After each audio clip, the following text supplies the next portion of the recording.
Бұл баяғымыз Михаил Викентьевич 1907 жылдан 1937 жылға 30 жыл бойы Маңғыстауды үздіксіз деген.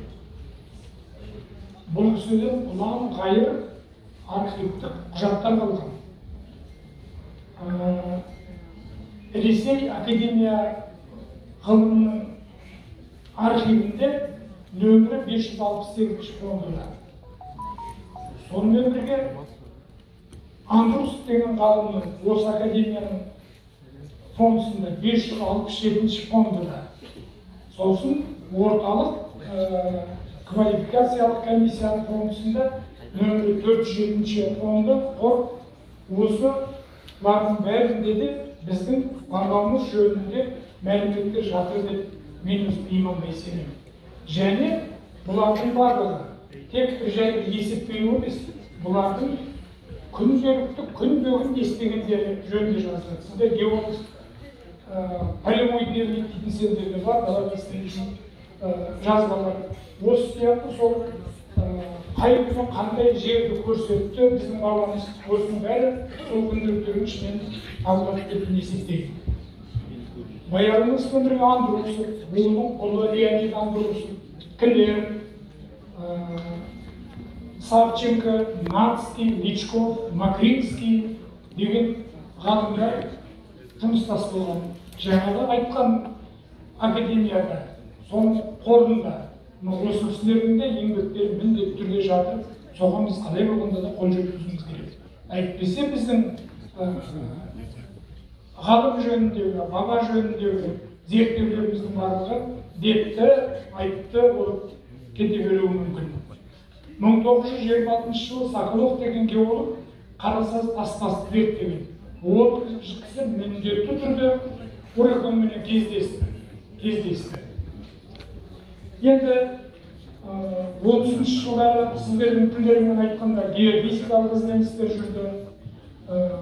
32 жылға дейін луп жаңағы жігіттердің айтқанда әутерелімді луптың деп жақсы естелік отырып, ол тек бір айтып кеткен естелік. Ал луптың күнделігін табатын болатын болсақ, бұл жерде мәліметтер өте терең жатыр.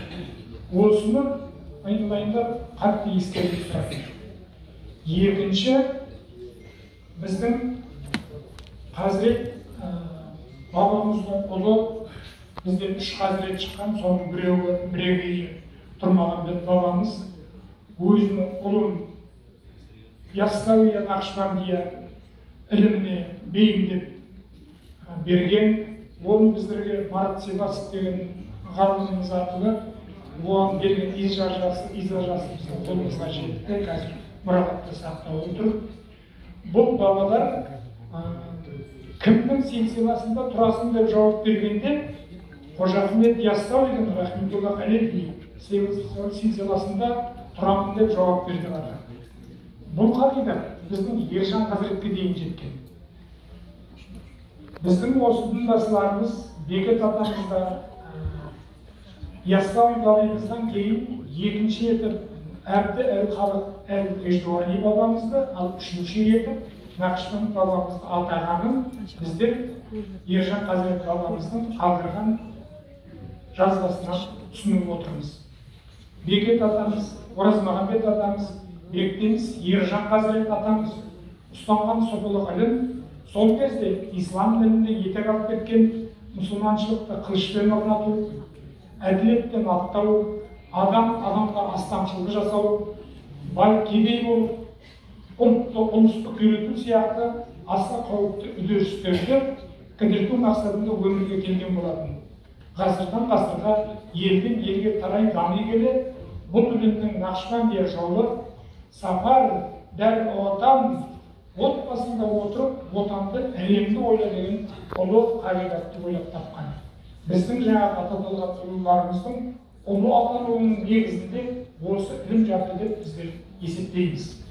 Егер біздің ел бүгін қазақ ұлтының 5-7 мың жылдық кодын сақтап қалудың үлгісін көрсетіп отырса, осы қасиетіміздің әр жағында да негізінде біздің Оразмағамбет атамыздың ұстанған ілімі оның бағыты жатыр деп біздер есептейміз үлкендер. айналайындар, осы бағыттарды тереңірек зерттеу біздің алланың алдындағы борышымыз болып табылады. Рахмет.